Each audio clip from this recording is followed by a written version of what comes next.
ವೇದಿಕೆಯಲ್ಲಿ ಆಸನರಾಗಿರತಕ್ಕಂಥ ನನ್ನ ಸನ್ಮಿತ್ರ ಶ್ರೀ ಬಸವನಗೌಡ ಪಾಟೀಲ್ ಯತ್ನಾಳ್ ಹಾಗೂ ಆಗಮಿಸಿರ್ತಕ್ಕಂಥ ಎಲ್ಲ ಬಂಧುಗಳು,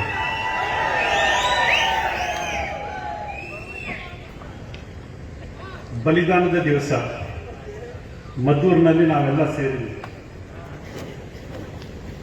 ಭಗತ್ ಸಿಂಗ್, ಸುಖದೇವ್, ರಾಜ್ಗುರು ಇವರ ಬಲಿದಾನ ಅದನ್ನು ಸ್ಮರಣೆ ಮಾಡಿಕೊಳ್ಳಿಕ್ಕೋಸ್ಕರ ನಾವಿಲ್ಲಿ ಸೇರಿದ್ವಿ. ಇಂತಹ ಅಸಂಖ್ಯಾತ ಸ್ವಾತಂತ್ರ್ಯ ಯೋಧರು ಈ ತಾಯಿ ಭಾರತೀಯ ಆರಾಧನೆಗೋಸ್ಕರ ಸಮರ್ಪಣೆಗೊಂಡರು. ಎಲ್ಲೋ ಕೆಲವೊಂದು ಹೆಸರುಗಳು ಮಾತ್ರ ನಮಗೆ ನೆನಪಿದೆ, ಬಾಕಿ ಉಳಿದೆಲ್ಲ ಹೆಸರುಗಳು ನಮ್ಮ ನೆನಪಿನಾಳದಲ್ಲಿ ಕೊಚ್ಚಿ ಹೋಗ್ಬಿಟ್ಟಿದೆ.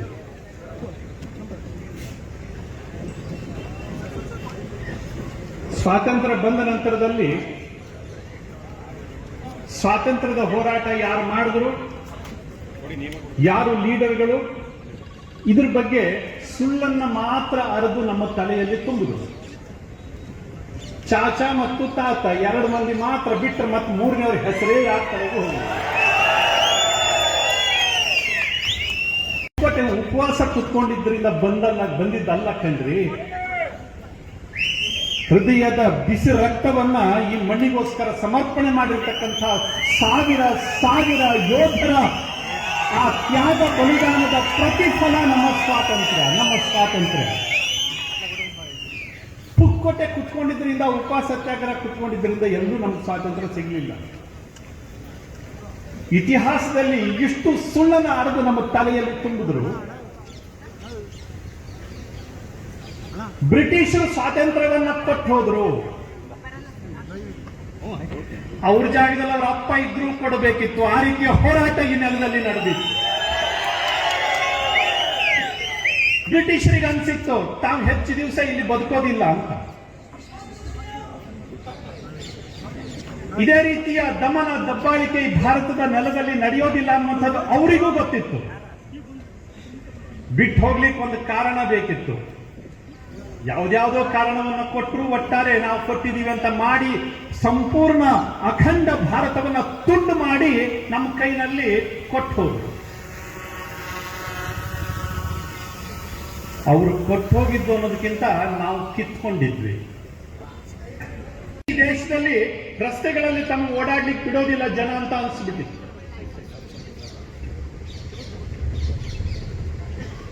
ಸ್ವಾಮಿ, ಈ ದೇಶದ ಜನಮಾನಸ ಯಾವತ್ತೂ ಕೂಡ ಮಲಗಿದ್ದಿರಲಿಲ್ಲ.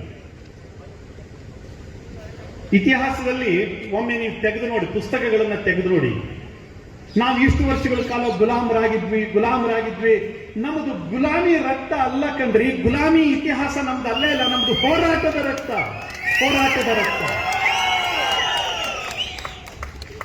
ಮೊಹಮ್ಮದ್ ಘಜ್ನಿಯಿಂದ ಪ್ರಾರಂಭ ಮಾಡಿ ಇಲ್ಲಿ ಮೌಂಟ್ ಬ್ಯಾಟನ್ ತನಕನೂ ಕೂಡ ನಾವು ಹೋರಾಟ ಮಾಡ್ತಾನೆ ಬಂದಿದ್ದೀವಿ. ಬಿಟ್ರೆ ಎಲ್ಲೂ ತಲೆ ತಗ್ಗಿಸಿ ಅವರನ್ನು ಒಪ್ಕೊಂಡಿದ್ದಿರಲಿಲ್ಲ, ಯಾರನ್ನೂ ಒಪ್ಕೊಂಡಿರಲಿಲ್ಲ.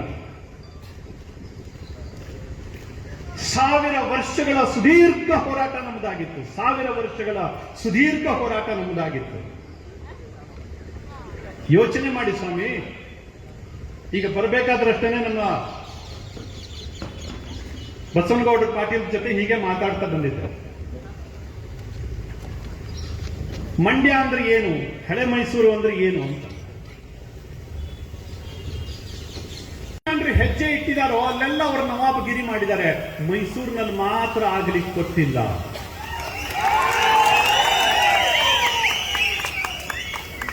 ಅದಕ್ಕೆ ಕಾರಣ ಇಲ್ಲಿಯ ವೀರಮಣ್ಣು. ಇಲ್ಲಿ ನಾವು ಒಳಗೆ ತಲೆ ಹಾಕ್ಲಿಕ್ಕೆ ಕೊಟ್ಟೇ ಇಲ್ಲ. ಎಲ್ಲೆಲ್ಲಿ ಮುಸಲ್ಮಾನರು ಹೋಗಿ ಗದ್ದಿಗೆ ಮೇಲೆ ಕೂತ್ಕೊಂಡ್ರು ಅಷ್ಟರ ನಂತರದಲ್ಲಿ ಅವ್ರದೇ ದರ್ಬಾರ ನಡೆದು ಹೋಗಿತ್ತು. ನೋಡಿ, ಎಷ್ಟೋ ಕಡೆಗಳಲ್ಲಿ ನೋಡಿ. ಆದ್ರೆ ಇಲ್ಲಿ ಟಿಪ್ಪುನ ಜೊತೆಗೇನೆ ಅವನ ಸಮಾಧಿಯನ್ನು ಮಾಡಿ ಮುಗಿಸ್ಬಿಟ್ರು. ಅವನ ಮುಂದಿನ ತಲೆಮಾರು ಬರಲಿಕ್ಕೆ ಕೊಟ್ಟಿಲ್ಲ. ಈ ಹೆಮ್ಮೆ ಮೈಸೂರಿನ ಈ ವೀರಮಣ್ಣಿನ ಮಕ್ಕಳಿಗೆ ಸಲ್ಲಬೇಕು. ಬಲವಂತದಿಂದ ಮತಾಂತರ ಕೂಡ ಇಲ್ಲಿ ಮಾಡ್ಲಿಕ್ಕೆ ಆಗಲಿಲ್ಲ. ಈ ಇತಿಹಾಸ ನಮಗೆ ಯಾರು ಹೇಳಿದಾರೆ ಕಣ್ರಿ? ಈ ಇತಿಹಾಸವನ್ನು ಯಾರು ನಮಗೆ ಹೇಳಿದ್ದಾರೆ? ಗುಲಾಮರ ಆಡಳಿತ, ಗುಲಾಮರ ಆಡಳಿತ. ನಾವು ಗುಲಾಮರಾಗಿ ಬದುಕಿದ್ವಿ. ಮೊದಲು ಮೊಘಲರು ನಮ್ಮ ದೇಶವನ್ನು ಆಳಿದ್ರು, ನಂತರದಲ್ಲಿ ಬ್ರಿಟಿಷರು ಆಳಿದ್ರು. ಬಿಸಿ ರಕ್ತನು ತಣ್ಣಗಾಗಿ ಹೋಗುತ್ತೆ. ಇವತ್ತಿನ ಈ ಸೋಗಲಾಡಿ ಇತಿಹಾಸಕಾರರು ಬರೆದಿರ್ತಕ್ಕಂಥ ಇತಿಹಾಸವನ್ನು ನೋಡಿದ್ರೆ ನಮ್ಮ ಬಿಸಿ ರಕ್ತನು ತಣ್ಣಗಾಗಿ ಹೋಗುತ್ತೆ. ಹಾಗಿದ್ರೆ ನಮ್ದು ಏನಿರ್ಲಿಲ್ವಾ? ಪರಂಪರೆಯ ಅರಿವಿದ್ದವರು ಈ ಮಾತನ್ನು ಹೇಳೋದಿಲ್ಲ. ಪ್ರತಿ ವರ್ಷದ ವಿಜಯದಶಮಿಗೆ ನಾವು ನಮ್ಮ ಗಡಿಯನ್ನ ದಾಟಿ ದಂಡಯಾತ್ರೆಯನ್ನ ಕೈಗೆತ್ತಿಕೊಳ್ಳಲೇಬೇಕು. ಇದು ನಮ್ಮ ಸಂಪ್ರದಾಯ ಆಗಿತ್ತು. ಅದು ಯುದ್ಧ ಅಂತ ಅನಿಸ್ತಿರ್ಲಿಲ್ಲ. ಬದಲಾಗಿ ನಮ್ಮ ಆ ವಿಜಯದಶಮಿಯ ವೀರ ಘೋಷ ಆಗಿತ್ತು. ಅದಕ್ಕೋಸ್ಕರ ಗಡಿಯನ್ನು ದಾಟಿ ಹೋಗ್ತಿದ್ವಿ. ಇದನ್ನ ಪರಸ್ಪರ ಅಪನಂಬಿಕೆಯ ಯುದ್ಧ ಅಂತ ಕರೆದ್ರೆ ನಿಮ್ಮಂತ ಮೂರ್ಖರು ಮತ್ತೆ ಯಾರು ಇರ್ಲಿಕ್ಕಿಲ್ಲ ಇತಿಹಾಸಕಾರರೇ. ನಮ್ಮದು ಹೋರಾಟದ ಇತಿಹಾಸ. ಅದೆಷ್ಟು ರಕ್ತ ಈ ನೆಲದಲ್ಲಿ ಚೆಲ್ಲಿದೆ ಗೊತ್ತಿದೆಯಾ? ಅದೆಷ್ಟು ಜನ ಈ ದೇಶದ ವೀರಾಧಿ ವೀರರು, ಸಾಮಾನ್ಯರು, ಮಕ್ಕಳು, ಹೆಣ್ಮಕ್ಕಳು ಈ ದೇಶಕ್ಕೋಸ್ಕರ ಬಲಿಯಾದರು ಅಂತ ಇತಿಹಾಸವನ್ನು ನಾವೇನಾದ್ರೂ ತೆಗೆದು ನೋಡಿದ್ರೆ ಕಣ್ಣಲ್ಲಿ ನೀರು ಬರೋದಿಲ್ಲ ಕಣ್ರಿ, ಕಣ್ಣಲ್ಲಿ ರಕ್ತ ಬರಬೇಕು. ಅಂಥ ಒಂದು ದುರ್ದಮ್ಯ ಇತಿಹಾಸ ನಮ್ಮದು, ದುರ್ದಮ್ಯ ಇತಿಹಾಸ. ಆದ್ರೆ ನಮ್ಗೆ ಹೇಳ್ಕೊಟ್ಟಿದ್ದೇ ಬೇರೆ.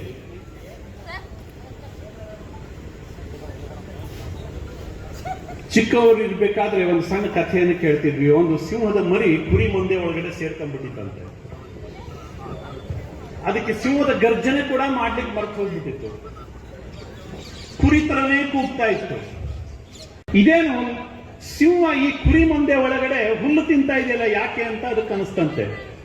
ಕರೆದು ಹೇಳ್ತಂತೆ, ಓ ಅಣ್ಣ, ನೀ ಸಿಂಹ, ನೀ ಕುರಿ ಅಲ್ಲ ಅಂತ. ಅದು ಒಪ್ಲಿಲ್ಲ ಪ್ರಾರಂಭದಲ್ಲಿ. ಇಲ್ಲ ನಾನು ಹಿಂಗೆ, ನನಗೆ ಊಟ ತಿಂಡಿ ಎಲ್ಲದನ್ನು ಕೊಟ್ಟು ಬೆಳೆಸಿದವರು ಇವ್ರನ್ನ ಹ್ಯಾಂಗ್ ಬಿಟ್ಟು ಬರಲಿ, ಇಲ್ಲ ನಾನು ಹಿಂಗೆ ಅಂತ. ಆಗ ಸಿಂಹ ಗರ್ಜನೆ ಹಾಕಿ ಸ್ವಲ್ಪ ಒಂದು ಕಪಾಳ ಕೊಡದು ಹೇಳ್ತಂತೆ.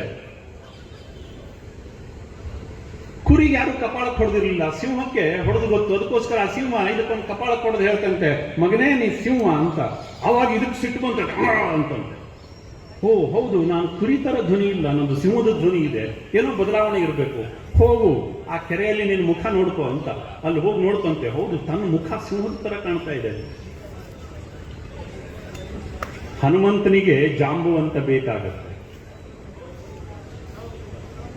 ಹಾಗೇನೆ ನಮ್ಮ ಹಿಂದೂ ಸಮಾಜಕ್ಕೆ ಯಾರಾದರೂ ಎಚ್ಚರಿಸೋರು ಬೇಕು. ಅಣ್ಣಂದ್ರೆ ನಿಮ್ಮ ಮೈನಲ್ಲಿ ಹರಿತಾ ಇರತಕ್ಕಂಥದ್ದು ಗುಲಾಮಿ ರಕ್ತ ಅಲ್ಲ, ಬದಲಾಗಿ ಶತಮಾನಗಳ ವೀರರ ರಕ್ತ ನಿಮ್ಮ ಮೈನಲ್ಲಿ ಹರಿತಾ ಇದೆ ಅಂತ ನೆನಪಿಸ್ತಕ್ಕಂಥವ್ರೊಬ್ರು ಬೇಕು ಈ ದೇಶಕ್ಕೆ. ಆಗ ಮಾತ್ರ ಆಂಜನೇಯ ಸಮುದ್ರವನ್ನು ಉಲ್ಲಂಘನೆ ಮಾಡ್ತಾನೆ. ಜಗತ್ತು ನಮಗೋಸ್ಕರ ಇವತ್ತು ಕಾಯ್ತಾ ಇದೆ. ಎಷ್ಟು ಹೇಳಿದ್ರು ನಮಗೆ, ಎಷ್ಟು ಜರದ್ರು. ಭಾರತ ಮೂಢನಂಬಿಕೆಗಳ ಕಂತೆ, ಭಾರತ ಸಂಪ್ರದಾಯವಾದಿಗಳ ದೇಶ, ಭಾರತ ಅಭಿವೃದ್ಧಿ ಇಲ್ಲದ ನಾಡು, ಹಾವಾಡಿಗರ ದೇಶ. ನಾಸಾದವರು ನಕ್ಷತ್ರಗಳನ್ನ ಅಧ್ಯಯನ ಮಾಡೋಕ್ಕಿಂತ ಮುಂಚೆನೆ ಈ ದೇಶದಲ್ಲಿ ನಕ್ಷತ್ರಗಳ ದೂರವನ್ನು ಕೂಡ ಲೆಕ್ಕ ಮಾಡಿ ಹೇಳಿದ್ರು. ಸೂರ್ಯನಿಂದ ಚಂದ್ರನಿಗೆ, ಚಂದ್ರನಿಂದ ಭೂಮಿಗೆ ಇರತಕ್ಕಂಥ ಅಂತರಗಳನ್ನು ಹೇಳಿದ್ರು, ಗ್ಯಾಲಾಕ್ಸಿಗಳ ಬಗ್ಗೆ ಹೇಳಿದ್ರು. ಇದು ಯಾರು ಮೂಢನಂಬಿಕೆಗಳ ಕಂತೆಗಳ ದೇಶ ಈ ತರ ಜ್ಞಾನವನ್ನು ಕೊಡೋದಿಲ್ಲ ಕಣ್ರಿ. ಇವತ್ತು ನಾಸಾದವರು ಕೂಡ ಇದನ್ನ ಒಪ್ಕೊಂತಾರೆ. ನಾಸಾ ಶುರುವಾಗೋಕ್ಕಿಂತ ಮುಂಚೆನೆ ನಮ್ಮ ದೇಶದಲ್ಲಿ ಪಂಚಾಂಗವನ್ನ ಬರಿತಾ ಇದ್ರು. ಒಂದು ಕ್ಷಣ ಕೂಡ ಗ್ರಹಣ ಹೆಚ್ಚು ಕಡಿಮೆ ಆಗೋದಿಲ್ಲ, ಒಂದು ಕ್ಷಣ ಕೂಡ ಸೂರ್ಯ ಚಂದ್ರರ ಉದಯ ವ್ಯತ್ಯಾಸ ಆಗೋದಿಲ್ಲ. ಅದ್ಭುತವಾಗಿರತಕ್ಕಂತಹ ಗಣಿತವನ್ನ ಕೊಟ್ಟಿದ್ದು ಈ ಭಾರತ. ಇದು ಸಂಪ್ರದಾಯವಾದಿಗಳ ದೇಶ ಅಲ್ಲ, ಬದಲಾಗಿ ಗಣಿತಜ್ಞರ ದೇಶ, ವಿಜ್ಞಾನಿಗಳ ದೇಶ.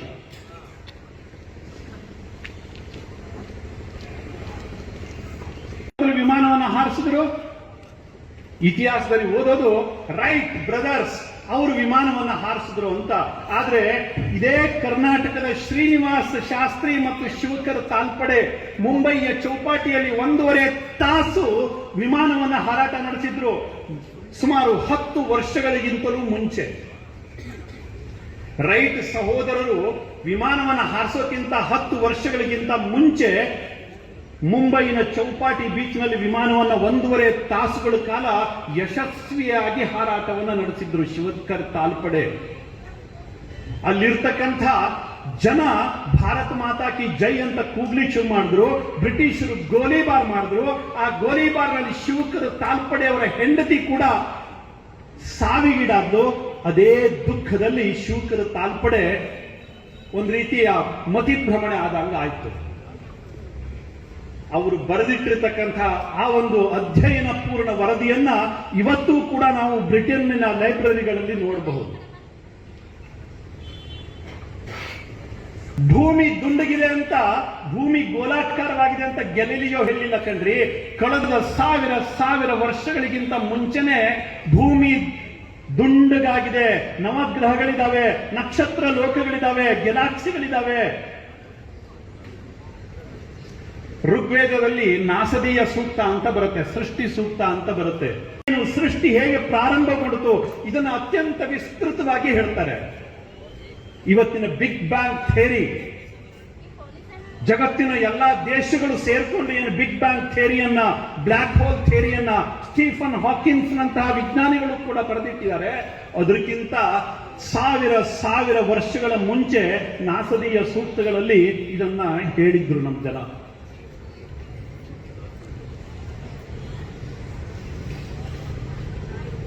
ಹಿಂದೂ ಅಂದ್ರೆ ಯಾರು? ಯಾರೋ ನಮ್ಮ ದೇಶಕ್ಕೆ ದಾಳಿ ಮಾಡಲಿಕ್ಕೆ ಬಂದಿರತಕ್ಕಂಥವ್ರ ನಾಲಿಗೆ ಹೊರಳಲಿಲ್ಲ, ಅದು ಸಿಂಧು ಹೋಗಿ ಹಿಂದೂ ಆಯ್ತು, ಏನೇನೋ ಕತೆ ಕಟ್ಟಿ ಹಿಡಿದು ಯಾರ್ದೋ ನಾಲಿಗೆ ಹೊರಳಲಿಲ್ಲ. ಅವರು ಮಾಡಿರೋ ತಪ್ಪಿಗೆ, ಅವರ ನಾಲಿಗೆ ಮಾಡಿರೋ ತಪ್ಪಿಗೆ ನಾವು ಹಿಂದೂಗಳಾದ್ವಿ ಅಂತ ನಮ್ಮ ತಲೆಯಲ್ಲಿ ಕಟ್ಟಿದ್ರು. ಹೌದ್ ತಾನೇ ಇದು? ಸ್ವಾಮಿ ಹೀನಂ ದೂಷಯತಿ ಇತಿ ಹಿಂದೂ. ಅದಕ್ಕಿಂತಲೂ ಈ ಜಗತ್ತು ಕಣ್ಣು ಬಿಡೋಕ್ಕಿಂತ ಮುಂಚೆನೂ ಕೂಡ ಈ ದೇಶ ಹಿಂದೂ ದೇಶ ಆಗಿತ್ತು. ನಮ್ಮ ಅನೇಕ ಸಾವಿರ ಗ್ರಂಥಗಳು ಅದನ್ನ ಸಾರಿ ಹೇಳ್ತವೆ. ಹಿಂದೂ ಅಂದ್ರೆ ಏನು? ಇದೊಂದು ಸಮುದಾಯದ ಹೆಸರಲ್ಲ, ಇದೊಂದು ಜಾತಿ ಹೆಸರಲ್ಲ. ಹೀನಂ ದೂಷಯತಿ ಇತಿ ಹಿಂದೂ. ದೂಷಿಸ್ತಾರೆ ಯಾರು, ಕೆಟ್ಟದ್ದನ್ನ ವಿರೋಧಿಸ್ತಾರೆ ಯಾರು, ದುಷ್ಟತೆಯನ್ನ ವಿರೋಧಿಸ್ತಾರೆ, ಅಂಥವನು ಹಿಂದೂ ಅಂತ ನಮ್ಮ ಸಂಸ್ಕೃತ ಸಾಹಿತ್ಯಗಳಲ್ಲೇ ಹೇಳಿತ್ತು. ಇವತ್ತು ಹಿಂದೂ ಅಂತಂದ್ರೆ ಕೆಲವರು ಕಿವಿಗೆ ಬಿಸಿ ಮಾಡಿದ ಸೀಸವನ್ನು ಹೊಯ್ದಂಗಾಗತ್ತೆ. ಇಲ್ಲ, ನಾವು ಜಾತ್ಯಾತೀತರು, ಅಪ್ಪ ಅಮ್ಮನ ಪರಿಚಯ ಇಲ್ಲೇ ಇರ್ತಕ್ಕಂಥವ್ರು ಮಾತ್ರ ಜಾತ್ಯಾತೀತರು ಅಂತ ಹೇಳ್ಕೊಂತಾರೆ. ಮೊದಲು ನಿಮ್ಮ ಎದೆ ಮುಟ್ಕೊಂಡು ನೋಡ್ಕೊಳ್ಳಿ. ಜಾತ್ಯಾತೀತರು ಅಂತ ಹೇಳ್ಕೊಳ್ತಕ್ಕಂಥ ಬುದ್ಧಿಜೀವಿಗಳೇ, ದುರ್ಬುದ್ಧಿಜೀವಿಗಳೇ, ಮೊದಲು ನಿಮ್ಮ ಎದೆ ಮುಟ್ಟಿ ನೋಡ್ಕೊಳ್ಳಿ. ನಿಮಗೂ ಅಪ್ಪ ಅಮ್ಮ ಇದ್ದಾರೆ. ಅಪ್ಪ ಅಮ್ಮ ಇಲ್ಲದೆ ಇದ್ರೆ, ಅಪ್ಪನ ಪರಿಚಯ ಇಲ್ಲದೆ ಇದ್ರೆ ಹೇಳ್ಕೊಳ್ಳಿ ನೀವು ಜಾತ್ಯಾತೀತರು ಅಂತ.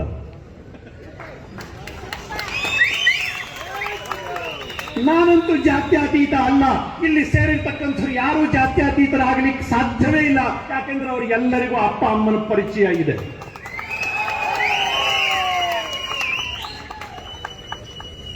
ಆದ್ರೆ ನಮ್ಮ ದೇಶದಲ್ಲಿ ನಮ್ಮ ಸುತ್ತಮುತ್ತಲೇ ಕೆಲವು ಮಂದಿ ಇದ್ದಾರೆ, ನಾವು ಜಾತ್ಯತೀತರು.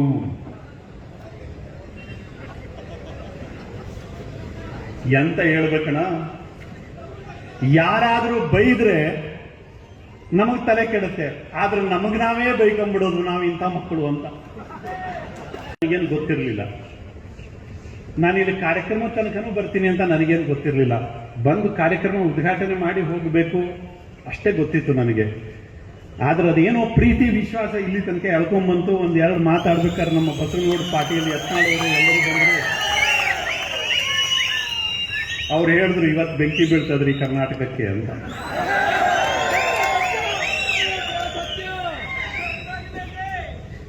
ಯಾರಿಗೆ ಎಲ್ಲಿಗೆ ಬೆಂಕಿ ಬಿದ್ರೇನು ಸ್ವಾಮಿ, ಈ ಸಮಾಜ ಸರಿಯಾಗಿ ಆದ್ರೆ ಸಾಕಷ್ಟೇ.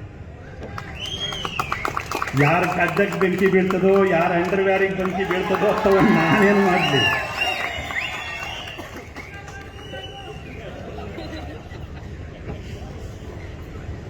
ಸಮಾಜದಲ್ಲಿ ಬದಲಾವಣೆ ಆಗಬೇಕು, ಸಮಾಜ ಒಟ್ಟಾಗಬೇಕು, ಸಮಾಜ ಎದ್ದಿತ್ಕೋಬೇಕು. ಈ ಜಾತಿಯ ಮುಖವಾಡದ ಬದುಕಿನಿಂದ ಹೊರಗಡೆ ಬರಬೇಕು. ಹಿಂದೂ ಸಮಾಜ ಒಂದಾಗಿ ನಿಂತ್ಕೋಬೇಕು.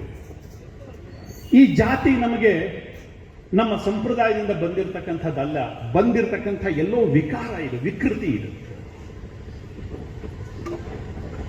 ಇದು ನಮ್ಮ ಯಾವುದೇ ಧರ್ಮಶಾಸ್ತ್ರಗಳಲ್ಲಿಯೂ ಹೇಳಿಲ್ಲ, ಯಾವುದೇ ಇತಿಹಾಸದ ಪುಟಗಳಲ್ಲಿಯೂ ಕೂಡ ಜಾತಿಯ ಬಗ್ಗೆ ಉಲ್ಲೇಖ ಮಾಡಿಲ್ಲ. ಈ ದೇಶದಲ್ಲಿ ಜಾತಿಯ ವಿಷಬೀಜವನ್ನ ಅತ್ಯಂತ ಅಧಿಕೃತವಾಗಿ ಹುಟ್ಟು ಹಾಕಿದ್ದು ಬ್ರಿಟಿಷರು. ಅಧಿಕೃತವಾಗಿ ಹುಟ್ಟು ಹಾಕಿದ್ದು ಬ್ರಿಟಿಷರು. ನೀವು ನೋಡಿ, ಸಮಾಜದಲ್ಲಿ ನೀವು ಎಷ್ಟೇ ಬೇಕಾದ್ರೂ ಒಳ್ಳೇದು ಹೇಳಿ, ಹಾಕೊಂಡು ಬರುತ್ತೆ ಅಂತಂದ್ರೆ ಜನರ ಸ್ವಭಾವ ಕಟ್ಟರು ಹುಡುಕ್ತಕ್ಕಂಥ. ಅವರಿಗೆ ದಿವಸ ಹಾಲು ಕುಡಿದ್ರೆ ಶರೀರಕ್ಕೆ ಒಳ್ಳೇದು ಅಂತಂದ್ರೆ ಅವರಿಗೆ ಅರ್ಥ ಆಗೋದಿಲ್ಲ, ಆಲ್ಕೋಹಾಲೇ ಬೇಕು ಅವರಿಗೆ. ಇದು ಯಾರು ರೆಕಮೆಂಡ್ ಮಾಡಿದ್ದಲ್ಲ, ಯಾರು ಹೇಳಿದ್ದಲ್ಲ, ಆದ್ರೆ ಅದ್ರ ಇದ್ರೇನೆ ಕಿಕ್ ಹೊಡೆಯುತ್ತೆ. ಹಾಲು ಕಿಕ್ ಹೊಡೆಯುವುದಿಲ್ಲ, ಏನ್ ಮಾಡುದು? ಜನರಿಗೆ ಯಾವತ್ತೂ ಕೂಡ ವಿಕೃತಿಗಳೇ ಬೇಕು, ಅದೇ ಯಾವತ್ತೂ ಕೂಡ ಇಷ್ಟ ಆಗತ್ತೆ. ಆದ್ರೆ ಅದು ಬದುಕಲ್ಲ, ಅದು ಬದುಕಲ್ಲ. ಬದುಕಿನ ರೀತಿ ಬೇರೆ ಇರುತ್ತೆ, ಬದುಕಿನ ಓಘ ಬೇರೆ ಇರುತ್ತೆ, ರೀತಿ ನೀತಿ ಸಿದ್ಧಾಂತ ಅದು ಬೇರೆ ಇರುತ್ತೆ. ಅದನ್ನ ಅರ್ಥ ಮಾಡ್ಕೊಳ್ಳೋ ಗೊಡವೆಗೆ ಹೋಗದಿದ್ರೆ ಎಣ್ಣೆನೇ ಬದುಕಾಗತ್ತೆ. ಎಣ್ಣೆಗೂ ಬೆಣ್ಣೆಗೂ ವ್ಯತ್ಯಾಸ ಇದೆ. ಬೆಣ್ಣೆ ತಿಂದ್ರೆ ಶಕ್ತಿ ಬರುತ್ತೆ, ಎಣ್ಣೆ ಹೊಡೆದ್ರೆ ಕಿಕ್ ಬರುತ್ತಲ್ವಾ?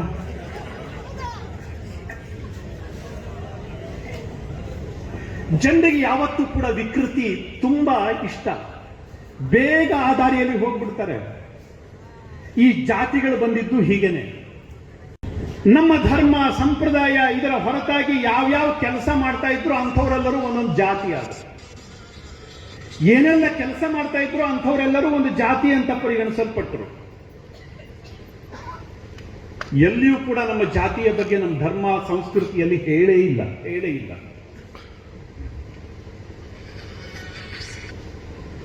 ಸಮಯ ಇದ್ದಾಗ ಇನ್ನೊಮ್ಮೆ ಅದರ ಬಗ್ಗೆ ಅಧಿಕೃತವಾಗಿ ಅತ್ಯಂತ ವಿಸ್ತೃತವಾಗಿ ನಿಮ್ಮ ಮುಂದುಗಡೆ ವಿಷಯವನ್ನು ಹಂಚ್ಕೊಂತೀನಿ.